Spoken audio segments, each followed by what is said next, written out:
Muchas gracias, Joaquín, y muchas gracias a la Fundación Joaquín Díaz por darme el privilegio de estar aquí, que normalmente yo, como he trabajado mucho tiempo en institutos de secundaria, se trata de un público y un ambiente absolutamente distinto.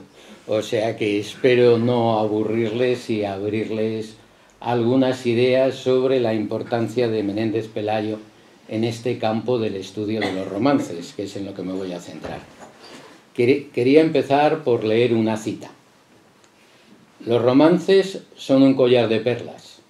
Cada cuadro particular es acabado y completo en sí mismo, y al propio tiempo estos cantos forman un conjunto armónico. Están concebidos en el sentido y en el espíritu de la caballería, pero interpretada conforme al genio nacional de los españoles. El fondo es rico y lleno de interés. Los motivos poéticos se fundan en el amor, en el matrimonio, en la familia, en el honor, en la gloria del rey y sobre todo en la lucha de los cristianos contra los sarracenos.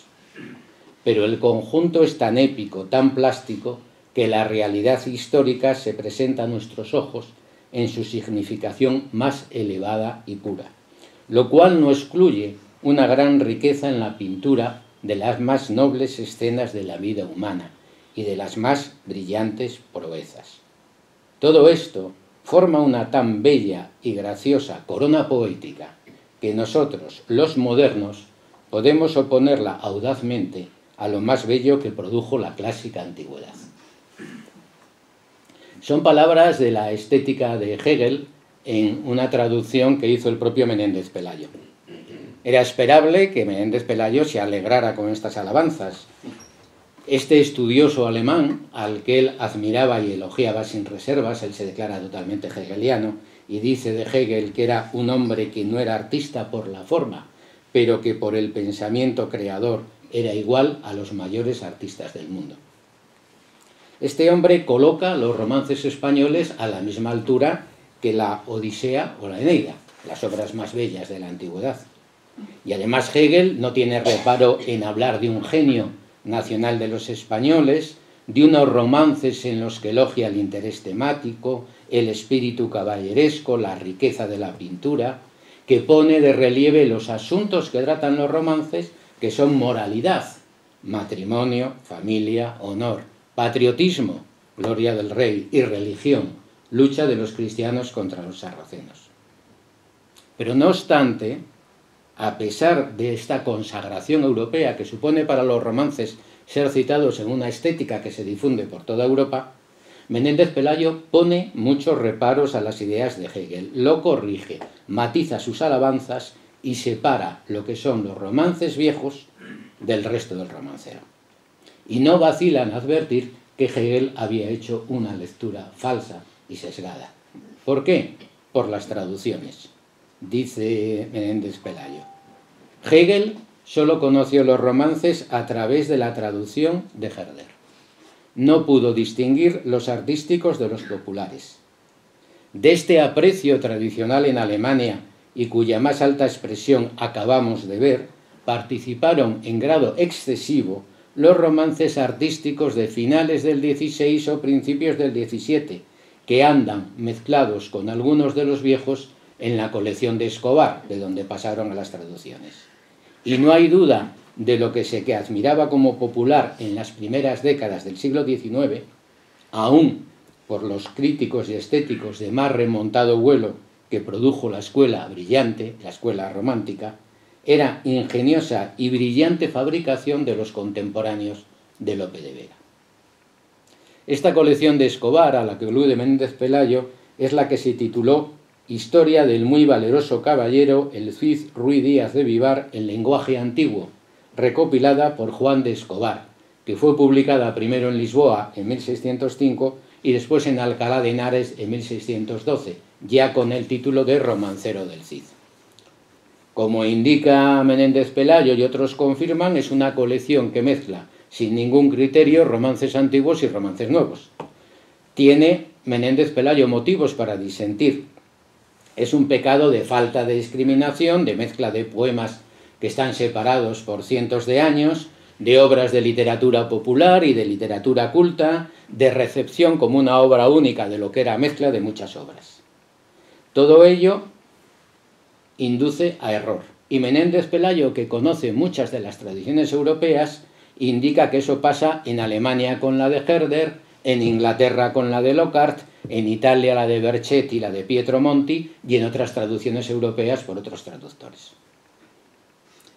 Y es que esta errónea traducción y recepción como romance antiguo de lo que no es un evidente caso de osianismo que preocupa mucho a Menéndez Pelayo. Recordemos la historia de los cantos de Ossian, que un clérigo escocés, James Macpherson, declara haber encontrado en 1760 unos poemas del siglo III, en los que el bardo Ossian canta las aventuras del rey Fingal. Es un momento de gran nacionalismo y Macpherson quiere demostrar que el escocés es más antiguo que el inglés. Se inventa esta historia y publica los poemas, pero nunca publica los documentos. Pero claro, los poemas eran muy adecuados para el gusto del momento.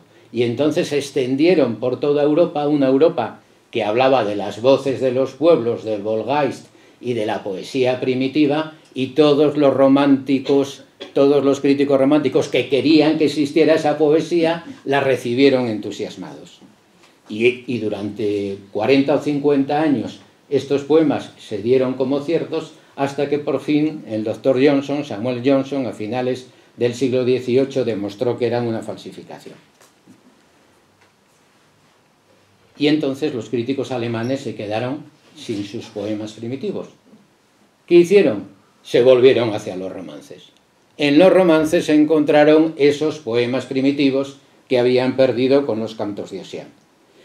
Y Herder se dedica a traducir en 1778, en 1779 y en una colección ampliada de 1807 estos romances que él pensaba que eran ahora la literatura más antigua de Europa. Los alemanes olvidan al bardo, entronizan al juglar, colocan a los romances españoles en el lugar de las canciones ossiánicas y los proclaman como la poesía más antigua de Europa. En su espléndido libro sobre el romanticismo, Rüdiger Safransky reproduce unas cartas de Herder en las que todavía está el crítico alemán defendiendo con ardor la autenticidad de los cantos de Ossian. Fue para él una gran decepción comprobar esta falsedad. Y claro, Menéndez Pelayo como crítico se sitúa siempre en el contexto europeo. Él tiene una amplia red de corresponsales, conoce todas las investigaciones, se cartea con todo el mundo y por eso sus estudios siempre los encuadra no en la realidad española, sino en la realidad europea e incluso mundial. Y siente que es necesario aclarar el equívoco acerca de los romances, demostrar la falsedad de la visión idealizada que muchos filólogos románticos habían puesto en circulación. Había que separar unos de otros, los viejos de los barrocos, los populares de los cultos, los anónimos de los de autor conocido. Había una serie de errores críticos y había, sobre todo, que romper con el mito que Herder había acuñado y que Hegel había aceptado. Dice Menéndez Pelayo, nacieron estas opiniones de la fabulosa antigüedad que en otro tiempo se asignaba a los romances y del carácter lírico que gratuitamente se les atribuía, no menos que del hábito de considerarlos aisladamente y sin relación con las gestas, con las crónicas y con todo lo restante de la literatura de los siglos medios. Pero la rigurosa aplicación continua del método histórico no ha podido menos de disipar tales fantasías, mostrando que los romances son relativamente modernos y no el germen, sino el desarrollo, o más bien el residuo de una poesía anterior, y que su forma, lejos de ser primitiva y ruda, corresponde a una elaboración progresiva y lenta del metro épico, que cumpliendo la ley del arte, camina de lo rudo a lo perfecto, de la irregularidad silábica del poema del Cid a la equivalencia de miembros rítmicos, que es nota característica del verso de romance. Esta idea crítica del santanderino, redactada en 1900 y en 1903, da la vuelta totalmente a las propuestas románticas que todavía eran creídas en Europa. Por ejemplo, Ferdinand Wolf y Konrad Hoffmann, que en su Primavera y Flor de Romances, la primera edición que se publica en Alemania en 1856, dicen que recogen, cito, un ramillete de flores, recogido no entre las más lozanas del jardín de la poesía artística, sino entre las más genuinas y sencillas de los prados y montes de la popular, nacidas espontáneamente y crecidas sin cultura ni arte, sí, pero hijas de la fuerza creadora del sol de verano. En fin, flores de primavera de un suelo tan poético como el de España. Tanto entusiasmo por los romances y por el suelo poético español llevó a estos simpáticos y filohispanos folcloristas a hacerse un lío con las estaciones del año, desde luego. Y además, como habían nacido espontáneamente, los romances tenían que ser muy antiguos, obligatoriamente. Así lo dicen. El origen de los romances debió coincidir con aquella época en que, después de haberse desarrollado ya bastantemente su nacionalidad, cultura y lengua, los castellanos se sentían con un impulso irresistible de manifestar poéticamente su ser íntimo, su carácter nacional y con los medios de hacerlo.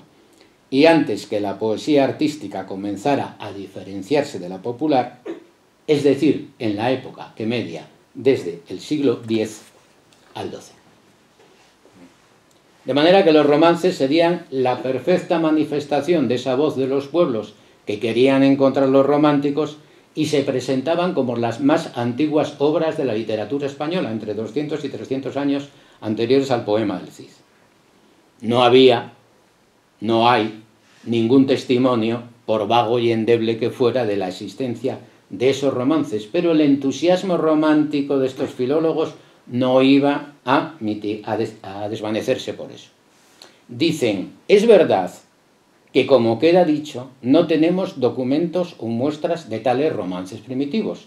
Empero, verdad es también que esta carencia es tan natural y común a los orígenes de aquel género de poesía que casi podría llamarse dote esencial de él. Es un perfecto ejemplo de razonamiento circular. Como es lógico y natural que las manifestaciones más antiguas de la literatura popular se pierdan, el hecho de que no haya manifestaciones antiguas es prueba de que hubo una literatura popular, porque esta literatura siempre se pierde. Y así podemos seguir dando vueltas. A lo largo del trabajo de Menéndez Pelayo queda clara la voluntad de negar esta revelación de poesía popular y la conciencia de que un patriotismo mal entendido adultere el estudio de la poesía popular y su deslinde de las creaciones autoriales que la imitan. Es el caso que Menéndez Pelayo tenía muy cercano del Altaviscar Cantúa, que es un pretendido poema épico en lengua euskera que habría narrado los episodios de la Sansón de Roland desde el punto de vista vasco-navarro, escrito en el siglo XIII.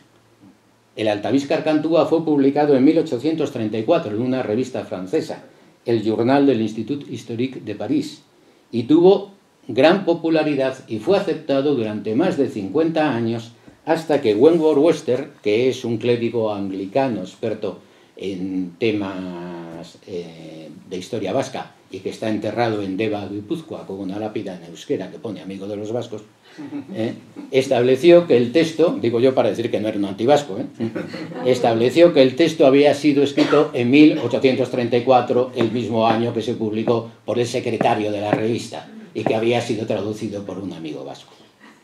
Y dice Menéndez Pelayo, el éxito verdaderamente increíble y escandaloso que esta mediana falsificación oceánica, la cual fue en principio una iniciante broma de algunos alumnos de la Escuela Politécnica de París, obtuvo no ya solo entre los vascófilos españoles y franceses, que han solido brillar más por el entusiasmo que por el sentido crítico, sino en conocedores tan avisados de la poesía popular como Fauriel, un historiador de la literatura provenzal, y en historiadores literarios de tanto crédito como Amador de los Ríos, muestra una vez más los peligros a que arrastra el inmoderado afán de querer encontrar reliquias de la tradición poética en todos los pueblos y en todas las razas.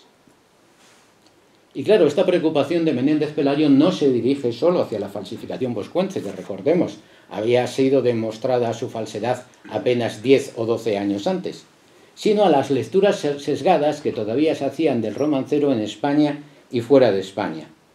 Todavía, dice Menéndez Pelayo, hay quien cree en la existencia de un fantástico romancero español que el pueblo ha venido creando a través de los tiempos y cuya primera página debió escribirse inmediatamente después del alzamiento de don Pelayo en Covadonga, dilatándose luego el género entre acometidas y algaradas, palabras de rigor en tales casos, hasta resultar no sé qué conjunto monstruoso, que muchos hacen profesión de admirar a bulto, sin darse cuenta clara de lo que leen y admira, y de lo cual otros pretenden sacar una filosofía de la historia, una psicología popular, un programa político y muchas otras cosas a cual más profundas.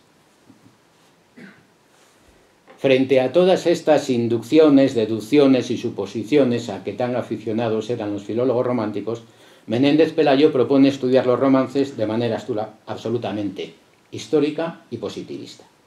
En 1899 es nombrado director de la Biblioteca Nacional, un puesto que parecía hecho para él. Renuncia a su cátedra en la Universidad Central, se entrega con entusiasmo y dedicación a su labor en la biblioteca, la correspondencia que se conserva en la institución lo pone de relieve, y acomete nuevas empresas intelectuales. Ya había publicado 10 tomos de las obras de Lope de Vega, y el examen minucioso de esas comedias le había hecho descubrir en ellas varios romances que él entendía que eran populares. Y a partir de ahí se plantea la necesidad de una colección de romances viejos hechas de acuerdo a la filología más moderna, algo que no existía en la bibliografía española. Y se decide a acometer el trabajo de una manera objetiva. Al principio de su trabajo advierte con severidad sobre lo falible e incierto del diletantismo literario y la imperiosa necesidad del método histórico. Insiste que se va a ceñir solamente a aquellos romances de los que haya testimonios.